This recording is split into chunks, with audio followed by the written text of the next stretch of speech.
promise your clients a future. This is important. A lot of people I see do not sell a future with their clients, and I don't understand why. You should sell a future with your clients. You should say, look, we're gonna work together for a very long time. In the future, X, Y, Z is gonna happen. In the future, I'll be able to provide you with X, Y, Z. When you talk about the future, you presume the present. So this is a trick I even do with chicks. Let's use dating as an example. If you're watching this and you don't have my PhD course, get it, because it's good, very good. But I do this in the PhD course. So if you preempt the future, if you talking about the future, then you've already assumed the present. So if you're talking to somebody or you want to do some business with somebody and you got a business or whatever, and you want to sell them something, you talk about how it's going to affect things in the future. So let's take an example. Let's look at your ebook. I don't know. I'm just thinking something off the top of my head. Your $17 ebook on how to pick up girls. So how do you preempt the future to make sure that they buy? So let's say you're talking to someone, they're not sure if they're going to buy or not. Well, then you talk about the future. You say, well, in the future, maybe we can go day gaming together. In the future, we can go day gaming together.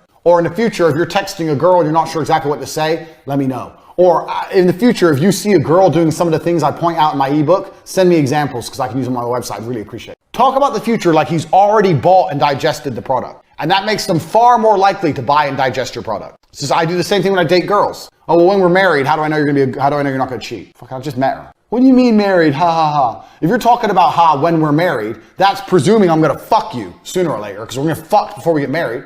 Presume the future. Presuming the future makes the present, you're setting you're setting what the present is going to be. You're saying this is what's going to happen now, so I know what's going to happen in the future. You can do exactly the same thing with business. So when I was selling TV advertising and I was talking to clients and I'm trying to close a small 19 grand deal, I'd be talking about 2 years when we're doing the 500 grand deals. So when I'm trying to close this, I'm talking about this. I'll be like, oh, well, in the future, in a few years, when we're launching the big campaigns, we can do the sponsorships. We can sponsor the before and after the programs. And when you're spending that kind of money, we'll also be able to have meetings directly with the channel, blah, blah, blah, blah. And they're sitting there going, yeah, okay, yeah, sponsorships, yeah. Talk about all this imaginary shit to try and close this. Sell the future at all times. If you presume the future, it makes them more likely to buy now. And that's something that people don't do. Even for bullshit $17 ebooks, for television advertising, for websites, doesn't matter what it is. If I was trying to sell a new website for N2, I'd be talking about how 2 years later down the line, we can integrate a new back end with our website. Who knows? Who gives a shit? Talk about some fancy shit that's going to happen in the future. If you do that, you're more likely to sell now. That's super important. Don't talk about now.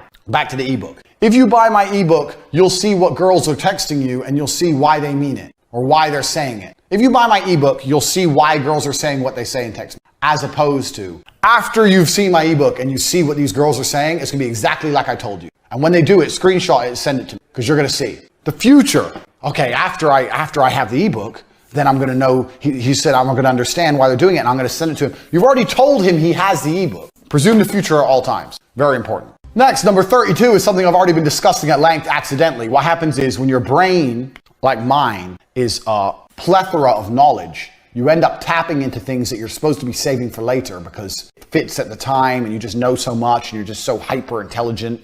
I don't know if you'd understand that. But that's what happens when you have deep knowledge of a subject. Sell the result of a product, not the product itself. We've already discussed it. So we'll discuss it again very, very quickly in case you weren't paying fucking it. Ebook. Selling the product is I have an ebook and I deliver it to you instantly and it has 8 pages and 5,400 words and it talks about girls. That's selling the ebook. Selling the result is you're going to understand women and you're going to have a better sex life for the rest of your life and you're going to have lots of women. Which of them is more interesting for $17? The result. Always sell the result. Wrote that down here. I mentioned it earlier, but